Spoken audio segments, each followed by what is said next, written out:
Ladies and gentlemen, please welcome your moderator, Aslan. Good morning, everyone.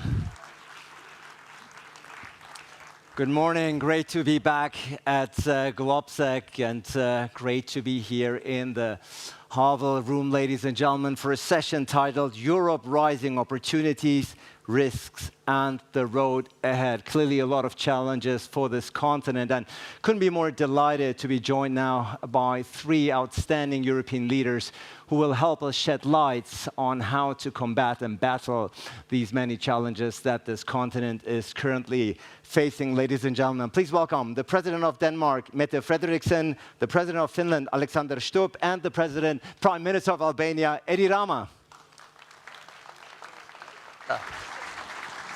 President. Good. Lots of presidents. Prime Minister, great to have you with us. I think you're familiar with the stage. President, Prime Minister, great to have you as always. Thank you so much for joining us here at Globsec for this session on Europe Rising. Let's get right to it, Prime Minister Frederiksen. The European Parliament is always listing 10 issues to watch every year, 10 key issues and policy areas that will dominate public debate and the political agenda of Europe in each given year. Clearly, security and Russia's war against Ukraine ranks at the very top. The war that is in its third year. Your country and you have prominently announced that it will transfer all the ammunition to Kiev, becoming the first nation to do so. You've also formed a crisis ministry to combat Russian espionage and cyber attack. You're one of the European countries that's leading in terms of not just words, but deeds. Why is this issue so important to you?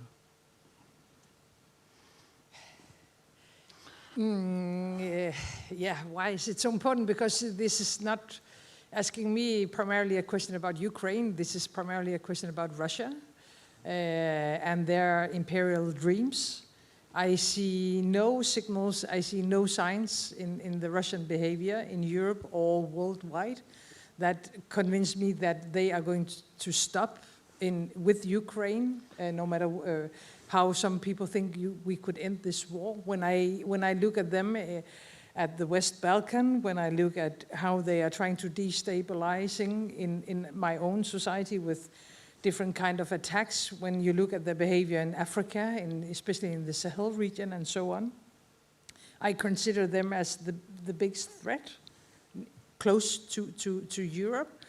And of course, I would never accept that a European country like Ukraine is under attack by an aggressor. I mean, that's how we solve problems back in history, but not today. And therefore, I said from the very beginning, we will give Ukraine what they need, and we will be with them as long as it takes. And we just had a discussion on stage earlier on. I think this very abstract academic discussion about red lines and restrictions has to stop. Now it's a question about making sure that they will win the war. And gladly, I have been supported from the whole parliament in Denmark, all political parties, and from the population. I mean, the Danes are really fighting this war together with Ukraine.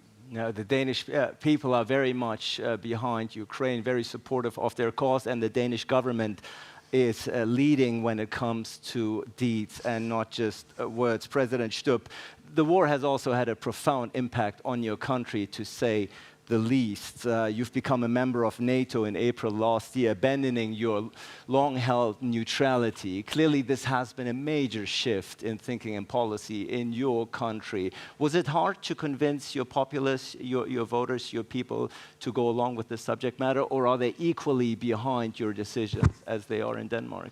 I mean, just a couple of observations on that. First, just a little correction. We dropped the doctrine of neutrality when the Cold War ended and became a country which was militarily non-aligned, but obviously joined the European Union immediately with no restrictions and became a very close partner with NATO. Was it easy to convince? Yes, actually it was a no-brainer, because there was an opinion poll that measured our NATO popularity on the 23rd, 24th and 25th of February of 2022. And in previous times, it was roughly 50% against, 20 in favor. Over 3 nights, it switched. So 50 in favor, 20 against. And now our NATO popularity is rather North Korean, it's 80%. So you can see that Finns are very pragmatic when it comes to turning the tables in security history. You know, you can make many arguments of why it happened and when it happened, but I think if you look at Putin, and if you look at from his perspective, he had one aim, and that was to Russify Ukraine. He had aim number 2, not to bring NATO to his borders, and he had aim number 3, to try to split the Euro-Atlantic partnership, and I think he fundamentally failed in all of those. And in many ways, you know, Danish support has been excellent. Finland, I think, is the 6th in the world when it comes to GDP per capita support for Ukraine. And the reason is very obvious. We've been in that situation. We were there from 1939 to 1944 when Russia was trying to deny our existence, our independence, our territorial integrity, and our sovereignty. We ended up losing 10% of our land, including Karelia, where my father was born and where my grandparents were born. And there are many Finns in the same predicament. So we're not going to have a problem in Finland in continuing to support Ukraine because we see it as a war of an imperial aggressor against a smaller player. But let's just make one thing sure, and I'll finish here. The main battle here is the one about Ukrainian identity, independence, and its place in the world. And Ukraine has already won that battle. Yeah, Finland certainly is now, with NATO membership, is at the forefront of Europe's efforts to preserve Ukraine's independence and hopefully victory along the way. Prime Minister Rama, your country has been very unwavering and unambiguous in its support for Ukraine. From the get-go, you've displayed full solidarity with the country. In fact, Albania and Ukraine signed a treaty of friendship and cooperation, fostering closer ties between both nations. Why is it so important for you as Prime Minister, as Albania, to stand firmly behind Ukraine? Thank you. Before I answer your question, I just don't know what you had in mind when you put me together with these two people. Because usually you put me in this steam train of Balkan people in panels with, I don't know, 6, 7, 8 persons, and now I am in an electric car with 2 Nordic. And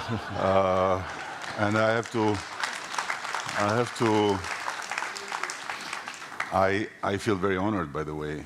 No doubt about that. Somehow lifted up in another level of society in Europe. Well, clearly the Globsec people think very highly of you. And but I can also understand that you felt too much alone in the ice, and you wanted some sun from Albania to raise a bit the temperature here. But going back to that, you know, I just want to make clear for everyone, because here we are in Prague, and I have to say that for us, we grew up in a country where Washington and Prague was just the same. So we couldn't come. We were told that both sides,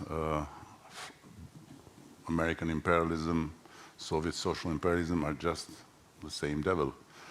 So we had to stay with Stalin after the Russians gave up on Stalin. And we learned in the hard way that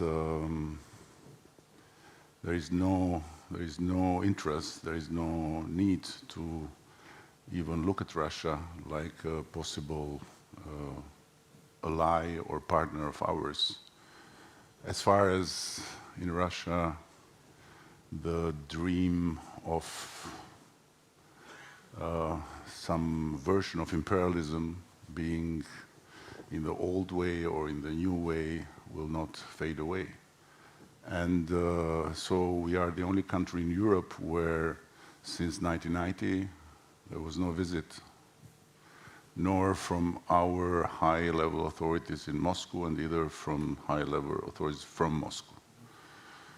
And to conclude, I would say that our solidarity with Ukraine is the most natural thing, because as Mette said, you know, it's out of imagination that in our world, in our Europe, in 21st century, whatever dispute, whatever different way of understanding, the neighborhood can be solved through sending an army. This is completely unimaginable. But by the way, I want to bring here the very revealing story of the Russian anthem. I don't know if you are familiar with that or not, but when Stalin asked the writer to do something very motivating because the Soviet Union had to fight, the author did it. And then when Khrushchev came in power, he asked the same author to change the text. And then when Yeltsin came in power, he called the same author and said, listen, now we are not anymore Soviet Union, we're Russia, you have to change the text. And when Putin came in power, and it's a true story, he asked again to change the text. But the music never changed in Russia. So this is... Well, first of all, I think both President Stubb and Prime Minister of Denmark would agree. We're very happy to have you on this stage. This is, I think, goes without saying. Their chance to smile when they come in this kind of forums, you know. But Eddie is very humble, because short anecdote, one of my best friends in foreign policy is Carl Bildt, and he used to sort of joke around and say, well, Sweden will join NATO before Albania, where it didn't. So we are the ones now learning from Albania as new member states, and that's why it's really nice to be on stage. Now you are touching a wound, because there is also another similar thing about European Union. You know what is today to be a Euro optimist and a Euro pessimist. No. So Euro optimists say that Turkey will join Europe under the Albanian presidency. And Euro pessimists say Albania will join under Turkish presidency. Well, we have... I'll tell the story to Carl. Yeah, but Prime Minister Frederiksen, I think, half-jokingly, the segue is the right one, because while Albania may not be part of the European Union yet, the war in Russia has put EU enlargement, the issue of EU enlargement back on the agenda. The facts speak for themselves. Last year alone, the US opened accession talks with Ukraine and Moldova, granted Georgia candidate country status, and started accession negotiations with Bosnia. Outgoing EU Council President Charles Michel told me at the last year's Bled Strategic Forum, the EU must be ready to accept new member states by 2030 if we want to be credible. Would you agree with him? I don't have a specific date, of course, because it has to be merit-based. I mean, I think the next round of enlargement is extremely important because of how the world has changed. I am totally in favor of a stronger European Union, and as Alexander just said, I mean, this is one of the positive things in these years, that Putin underestimated us. I mean, we have a stronger European Union now than before the war. We have a stronger NATO now than before the war.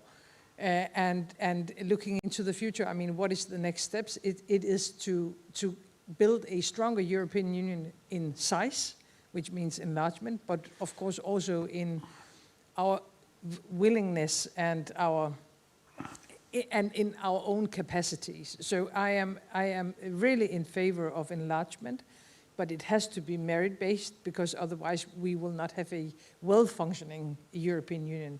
And this is at least as important as it is to talk about enlargement, because we have seen now a European Union tackling a pandemic quite good, and a war quite good, energy crisis and inflation quite good.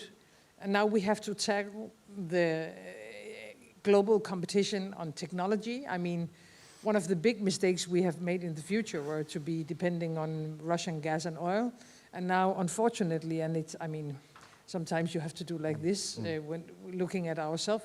I mean, now we are depending too much on China when it comes to new technologies. We have to win that race. So we have to move on in many different areas at the same time, including enlargement. And clearly your country is going to hold the EU presidency next year, so a good opportunity perhaps to breathe a new life into the subject matter. President Stubb, also want to give you an opportunity to remark briefly on EU enlargement. Many countries have been waiting, if you will, at the footsteps of the EU for many, many years, including Albania. I'll come, of course, to Prime Minister Rama in just a second. What is your assessment? Is it time to speeden up? Because clearly the world is not sleeping. There are a lot of other countries. China, Prime Minister Frederiksen mentioned it. China is trying to vie for influence in this part of the region. Well, there are many reasons why I'm really excited to be able to answer that question. The first one is that I am a Euro optimist. Second is I'm an EU nerd. Turkey under our presidency will be in. Second, I'm an EU nerd. And third, in Finland, it's the government that decides on EU policy, so I have no responsibility about it, which means that I can say whatever I want. My take on enlargement is that it probably became one of the most important strategic foreign policy instruments of the European Union on the 24th of February 2022. I've never seen the European Union as unified as it is right now. I think a lot of countries that were inherently anti-enlargement became pro-enlargement, and people don't look at enlargement anymore purely from a legalistic acquis communautaire, fulfill the criteria type of a perspective. And I think a symbol of that was the performance of French President Emmanuel Macron here last year, where he basically reversed the policy. So from a foreign policy perspective, I would like to see the enlargement of the European Union, yes, provided that the criteria are met sooner rather than later. Now, my fear in all of this is frustration and size coming from Western Balkan states. I fully understand the importance of Ukraine's EU enlargement and the negotiations of Moldova and Georgia. They are strategic, but for me, Western Balkan EU enlargement is, if not more, at least as strategically important.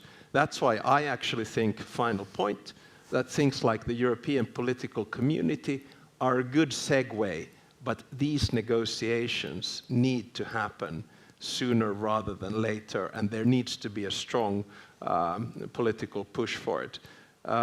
Were I to be a commissioner, I think in the next commission, one of the most important portfolios will be the one on enlargement. Yeah, certainly time is of essence here when it comes to world politics. Europe has to take the next step, something that you, Prime Minister Rama, of course, have been pleading for. Your country has open accession negotiations with the EU in 2020. I remember 2 years ago when I interviewed you about EU enlargement and the future of the Western Balkans. You coined this beautiful phrase that I quote you a lot actually on this. You said you are tragically optimistic about the future of the Western Balkans, and enlargement is a big issue. You may not be an EU country, but you're a European country.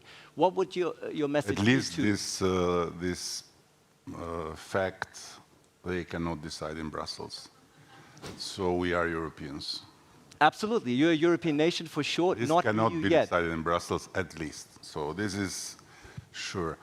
But I have a slightly different view than Alexander about who was the biggest promoter of enlargement in the last two years. It was not Emmanuel, it was Vladimir. Yeah. Point. And this is the tragic optimism, unfortunately, because Europe needed Vladimir to attack Ukraine and to not take any more for granted that the Western Balkans are there. And it's enough to tell them, guys, one day the blue horizon will be yours. But for the moment, we have to do some other things, and you have to understand this is merit-based. But is it really merit-based? I'm not sure. And on the other hand, enlargement means enlarging. So Ukraine, yes, is enlargement, but Western Balkans, it's here. So it's not enlarging, it's practically uniting, and it's practically understanding that it's not feasible to have something here be detached from your body, because then it can be a source of big infection. And when it comes to Albania, we are Europeans, we are stubbornly in love with Europe, and we don't take a no for an answer, so we'll be with the European Union till the end, like we were with Stalin till the end. So even when the Russians decided to get rid of Stalin, we were with him. So we'll be with the European Union even if the European Union will disappear. And we'll invite everyone to restart from Albania and to rebuild the new European Union. I mean, we are loyal, but not only loyal, but there is no chance that other actors like Russia can change our mind. But it's not the same in the region. The region is a place where Russia has a grip, a big, big grip. And before it's too late, it's important to make certain things differently. And I must say that certain things have been done differently, starting from the new growth plan, which is a new thing in the history of the integration, because to countries that are not members are given chances to start and integrate in the single market, to start and integrate in other parts of the whole neurotic organism of Europe. So this is very, very good. But on the other hand, it can be even faster in a way that, because let's face it, the biggest problem at the end is to convince public opinions all over Europe that we are getting the Albanians in, and this is not easy. Although it would be great for Europe to have Albania in, and I can guarantee you, but this is not easy. Yeah, but I think it's much easier right now. It's much easier right now, but it doesn't mean that we'll be like that in 2, 3, 4 years' time, because things may change again. So it's important to create the conditions that anyhow the members of the Western Balkans are much more integrated also politically in Europe without being members. And it doesn't, for example, what is the sense of having European security policy and European interior ministers being together without having the Western Balkans in that same table? What is the sense of not exchange the same data and everything? Because when we speak about organized crime and terrorism and all these kind of things, they have created their European Union already, and they work with no benchmarks, no veto, no merit-based, no nothing. So they are very integrated. They work transnationally. They are very fast. So to tackle them, we need to be up to the speed. Otherwise, the time that you exchange information to make an operation, it may be too late when the others have already acted. So in that sense, I believe that there is much more that can be done. But again... And I think the timing, as Alexander Stubb pointed out, may be very favorable. But whatever they do, we are not going to give up our love for them. So they have to be clear on that. There's no chance. But the Western Balkans should not be taken for granted. This is my understanding. For certain, and I think that message is heard loud and clear in other European capitals. Certainly, as everybody here pointed out, Russia's war against Ukraine has prompted, if you will, a new momentum in this debate. This session is called Europe Rising: Opportunities, Risks, and the Road Ahead. Prime Minister Frederiksen. One of the issues, clearly, when I travel throughout Europe, and you and everyone here as well, of course, migration and the right-wing shift in European public opinion is of concern. The far right is in power or on the verge in numerous European countries. It made gains in the last EU elections, came in first in France, Italy, and Austria. second in Germany and the Netherlands, opposite in Denmark and Finland. But irregular migration has become a big issue that has determined many victories and losses in politics over the last years.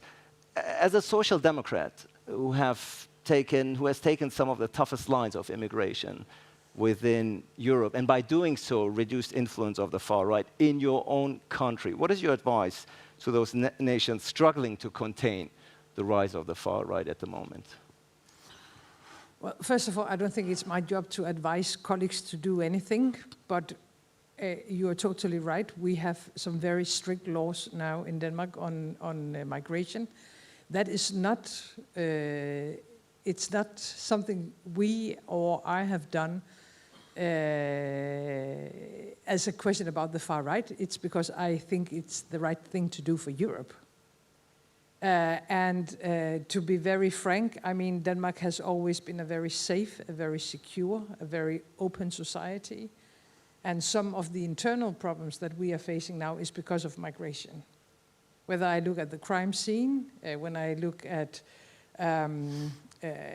problems with parallel societies, social control, lack of gender equality among some groups of migrants, asylum seekers and so on. All these problems, but especially the question about violence and organized criminal activities, it is because of lack of integration of people coming from outside. So I am, as a social democrat, totally in favor of securing Europe's external borders. I think we need to know who enters Europe, and we have to take the decision about how many we are able to take care of in our own continent. And if we don't take control on migration, whether you talk about legal or illegal, then it's a question for smugglers and for traffickers. And I mean, being a democrat is always being in control with what happened in your society. So I think migration is, security is topic number one, but migration has to be topic number two. And we need to secure the external border. We have to take decisions on our own, how many people should enter Europe. And we have to return all people from outside Europe who does not respect our rule of law, the way we have built our societies, and especially those who don't respect the European values, whether they are radicalized or there's a risk of terror or something like that. So just to say, for me, it's not tactic, it's not strategic. I mean this from the bottom of my heart.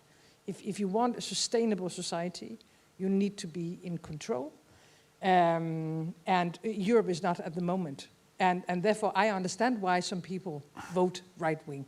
I understand them, because they feel insecure in their own country. And indeed, it is of concern to many citizens. Most Europeans now consider migration... Myself included, I have to Absolutely. say. We had a long discussion at actually at the last meeting in the new European community. And we had a discussion. I asked some colleagues, do you have areas in your own capitals where you feel insecure? And they said no. And I said, what? That's not true. All of us know that there are areas where we don't want to walk at night, where we don't want our own kids to go to school. And the problem is that it's not the elite who pays the price for migration. It's the poorest people, it's the unskilled workers, it's those who cannot, I mean, go to other areas to live or pick other schools for their kids. So sustainability is a lot of things. It also includes migration today. Yeah, it's a topic that certainly is on the minds of many voters. A very emotional one, migration, one that polarizes societies. We've seen the clashes in the UK recently, for instance. So it's very important that leaders get ahead of this topic. It's certainly a big issue in my country, in Germany, Alexander Stubb. And I know it is a big topic in your country, or at least has been. You closed the border with Russia last year after more than 1,000 migrants entered the countries, and you have subsequently approved a law to turn away migrants at the border with Russia. Clearly also something, an issue that is very, very important to your country and to your presidency. Yeah, definitely. I mean, that is more of a security-linked issue than a migration issue. So basically, it's Russia instrumentalizing innocent human beings as weapons, in other words. But the rise of the far right in your your country has also been documented. To a certain extent, I think, I mean, if I may make two remarks on immigration in general, I think one is based on a false promise or narrative that many of us in the free world pushed after the end of the Cold War. It was this innate belief that globalization will be good for all, which then had a narrative of free movement of goods, free movement of services, free movement of people, and sort of this eternal peace or end of history, as Fukuyama, I think, quite well put it. And then when we started to see a frustration somewhere from 9/11 to the financial crisis, and in Europe to the migration crisis in 2015, there was a realization that, well, perhaps it wasn't all good for everyone. That's why we saw, for instance, Brexit and many other side effects or an emergence of the right in this. So that's the first point. My second point is that there are never easy solutions to complex problems. And I think Mette put it very well, and if I were to sort of summarize what she was saying is that there's an interlinkage between security, demography or migration, and then I would bring a third element to it, which is climate change. And if we don't solve these three things together, then I think what we saw in 2015 was a walk in the park. So now we need to start changing the narrative about what migration can be, because demography speaks a very clear and factual language, and that is that we will need more labor-based migration in Europe. But because the narrative comes more from the asylum seeker, different types of migratory moves, it becomes extremely complex. I'm always an optimist, so I don't want to, paint the devil on the wall. But look, there's one war which is not getting any attention in the international discourse, and that's Sudan. So we are very quick to talk about Ukraine, we're very quick to talk about Gaza, we sometimes mention Sahel. But listen, Sudan is 20% of African territory, 280 million people, in the midst of a war where roughly 150,000 people have died, and there is an 800-kilometer border by the Red Sea, which is knocking on the door of the Suez Channel. So once the war in Gaza has ended, once the war in Syria has ended, once the war in Sudan has ended, and if conditions become impossible, what do you think is going to happen? So these types of problems we need to try to tackle. Just briefly, Prime Minister Rama, your country has signed a deal. We're talking about migration. Your country has signed a deal with Italy that would send up to 30,000 asylum seekers to your country to process their asylum requests there. The deal is the very first deal struck by an EU member country and a non-EU state. Why did you sign this deal? You prominently said you wanted to help Italy, to be a good friend, a good neighbor. What was the primary motivation for Albania to sign this deal? First of all, because we cannot say no to Italy. Very simple. You cannot say no to Georgia.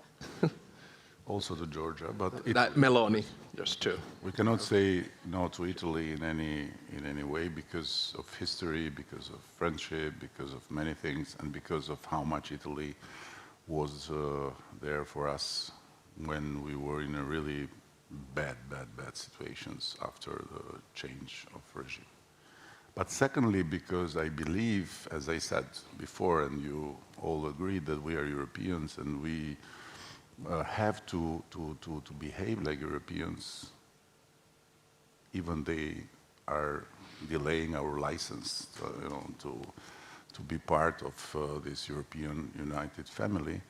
And this is a problem for whole Europe. Mette brought an example, which is exactly what happened.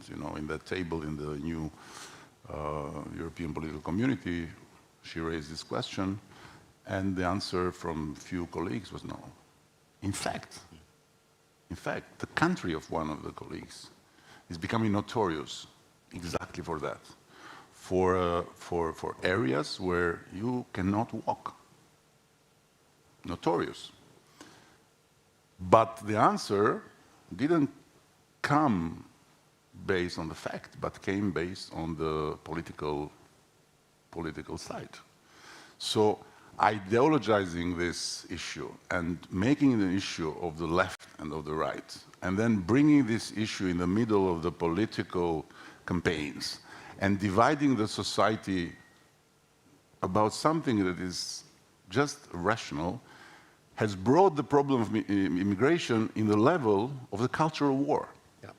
And this is the biggest damage that has been done to the European values, to the European principles, to the whole way of understanding what are the Muslims. So I'm Catholic, my wife is Muslim, we have 2 kids that are Orthodox from previous joint ventures, and the youngest one may decide to be Buddhist, I don't know. And we have no problem with that. Albania was the only country in Europe that had more Jews after the war than before, and there is no Jew on the records of Yad Vashem that has been deported from Albania to the camps. There are 2 names that have been deported in Bergen-Belsen, and they were not Jews. They were Albanians because the family that was hiding the 2 Jews decided to give the 2 sons and to protect the Jews till the end. We are loyal, so we'll protect them till the end. So this is to say that in a country with a big Muslim majority, at that time was even bigger, the Jews were saved by Muslim families. So what is this cultural war? The Muslims are coming and the Muslims have been, cannot be integrated.